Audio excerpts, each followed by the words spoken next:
김프로님의 미스터 마켓이 뿅. 네. 자, 헤드라인 주십시오. 오늘은 우리, 일본, 독일 다 한번 가보겠습니다. 일본 경제 독일에 잡히고 한국의 성장률은 일본에 뒤졌다 이런 거죠. 그러니까 세계 경제 서열 주로 이제 GDP로 매기잖아요. 뭐 당연히 미국이 탁월한 1등이고 그다음에 중국이고 일본이 3등, 독일이 4등인데 이게 역전이 됐다라는 거예요. 그래서 일본 내각부가 밝힌 일본의 작년 명목 GDP가 591조 4,820엔, 달러로 따지면 4조 2,100억 달러. 일본의 한 해 총 생산이 4조 2천억 달러예요. 근데 뭐 알트만이 얼마 한다 그랬지? 7조 달러. 7조. 그러니까 그게 어마어마한 돈이라는 거죠. 세계 3위 경제 1년 총 생산입니다. 그게. 근데 이렇게 됐다고 하는데 독일의 명목 GDP가 4조 4,500억 달러니까 이거보다 한 300억 달러 뒤졌다라는 거예요. 그러니까 이게 이렇게 300억 달러가 아니고죠. 2,455억 달러가 뒤졌는데 1968년도에 일본이 세계 경제 2위가 됐어요. 와. 68년도에 패전을 한 게 45년 아닙니까? 그쵸. 그러니까 한 20년 만에 세계 2위가 된 거죠.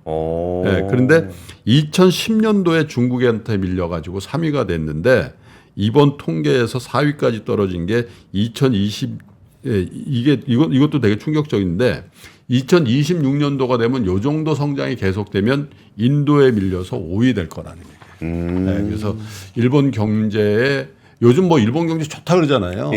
그런데 예상할 수 있는 겁니다. 왜냐하면 이게 달러 텀이잖아요. 근데 일본 엔화가 초약세니까 이게 이제 아마 가만히 된 거이지만 사실 이런 거 그러니까 달러 텀으로 해서 이게 환율 때문에 이런 거다라고만 하기는 좀 어려워요. 왜냐하면 작년 4분기에 일본 GDP 성장률이 0.4% 마이너스였습니다.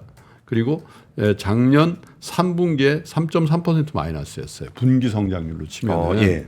그러니까 아직도 일본 경제가 막 화랑으로 갔다라는 착시가 있다는 거예요. 증시가 많이 오르니까. 근데 사실 그 이면에는 기업들의 어떤 가버넌스라든지 또 일본의 자금이 예금에서 주식으로 조금 이동하는 거, 그리고 외국인 투자자들이 많이 사는 거 이런 것들이 오히려 니케이 225의 상승을 잘 설명하지 일본 경제가 구조적인 침체에서 벗어나서 구조적인 성장으로 갔다.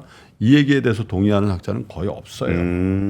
지난주인가요? 박상준 교수님도 그런 얘기 하시잖아요. 그래서 체감하는 거 별로 못 느끼는데 주식 투자하는 사람만 느낀다 이런 거니까. 왜냐하면 실질적으로 작년 4분기까지 2분기 연속 마이너스 성장을 하고 있는 거죠. 마이너스 성장 2분기 하면 뭐라 그러죠?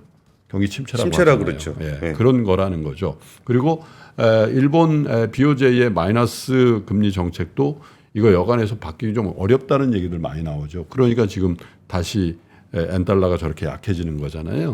그래서 일본 중앙은행이 마이너스 금리를 3, 4월 달에 종료할 것이라는 예상이 있었는데 사실 이거에 대한 역풍도 굉장히 크게 일고 있다라는 거죠. 왜냐하면 경기가 부진한 상황이 계속되니까 여기다가 금리를 올리는 상황이 된다. 이거는 사실 마이너스에서 마이너스 폭을 줄이든지 아니면 0%를 한다 하더라도 워낙에 초저금리 마이너스 금리를 오랫동안 경험했기 때문에 미세한 변화에도 경기는 굉장히 민감하게 움직일 수 있다는 거죠. 근데 그래도 일본이 우리나라보다 경제 성장률이 높지 않아요? 지금 그걸 얘기하려는 거예요. 그런데 작년 통틀어서 일본의 GDP 성장률이 1.9%고 한국은 1.4%예요. 그러니까 여기서 그러니까 이게 참 시사하는 바가 있죠. 일본이 3위에서 물러나서 4위가 돼서 메달권에서 밖으로 나온 거예요. 근데 한국의 작년 성장률은 일본에 비해서 0.5%포인트가 낮아요. 지금 현재 2023년도 국가별 명목 GDP 순위를 한번 보여드릴게요. 차트 한번 줘보세요. 당연히 1위가 미국이죠. 27조, 중국이 17조, 그 다음에 독일이 4조. 4천억, 그 다음에 4위 일본, 인도, 그 다음에 13위인데 한국이 1조 7천억이에요. 그러니까 대체로 일본의 한 3분의 1 가까이 정도, 3분의 1 좀 넘는 수준, 이 정도로 우리가 잡히는데 제가 왜 이 얘기를 드리냐면 우리는 그 경제적 선진국들에 대한 굉장히 큰 고정관념이 있어요. 예. 그래서 미국 경제가 굉장히 잘 나가잖아요.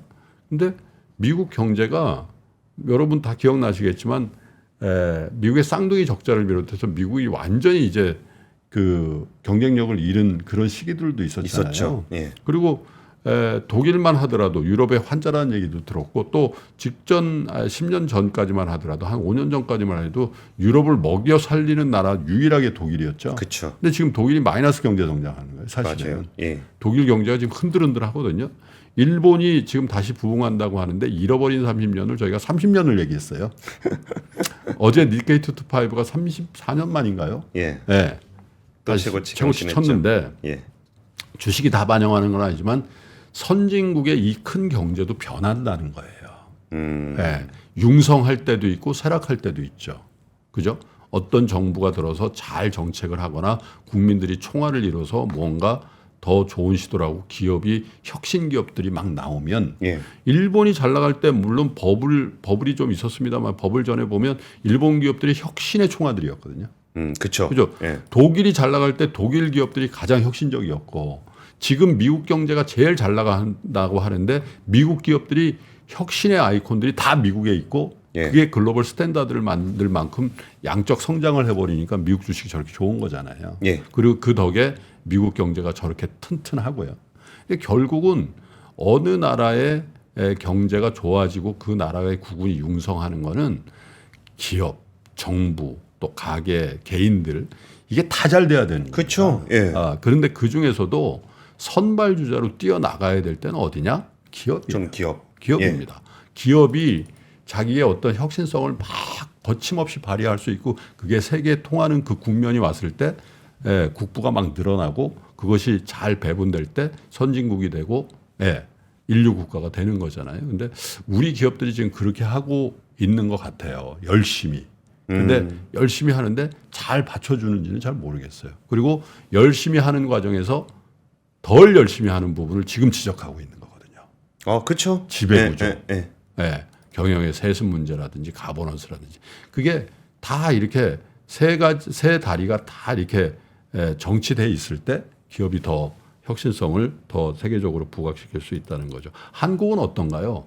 한국이 불과 몇 년 전까지만 해도 반만년 역사의 최고의 국운 융성기라고 얘기를 했었잖아요. 그렇죠. 예. 아니 뭐 지표들이 좋았으니까 예. 여러 가지 뭐 부동산의 폭등이라든지 뭐 이런 부작용이 있었지만 근데 최근 들어서 분위기 좀 달라지죠. 예. 걱정스러운 얘기들을 많이 하고 근데 이것도 역전시킬 수 있다는 거예요, 사실은. 그렇죠. 예. 그래서 어떤 분위기, 어떤 모멘텀을 잘 잡아서 미국도 독일도 일본도 쇠락하다가도 부흥하고 부흥하다고 쇠락하는데 한국이 영원히 안 돼. 한국은 맛이 갔어. 한국이 끝났어. 이럴 이유는 전혀 없는 거예요. 그렇죠. 정부가 잘 좋은 정책을 내주고 지금 열심히 하는 기업들도 밸런스 있게 지금까지 소외된 주주 가치라든지 이런 거 잘 따져주시고 또 우리 개인들은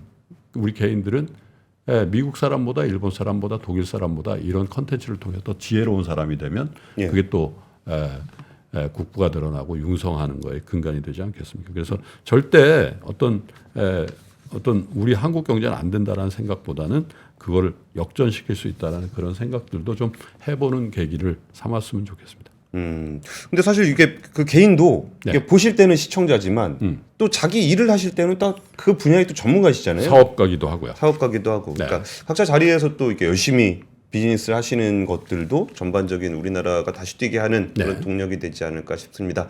김프로님의 미스터 마켓 여기까지 할까요? 네. 예, 그러면은 좀 전하는 말씀 듣고 화창한 본부장님 만나보겠습니다. 네. 장 시작 전부터 종료까지 쏟아지는 수많은 뉴스와 정보들.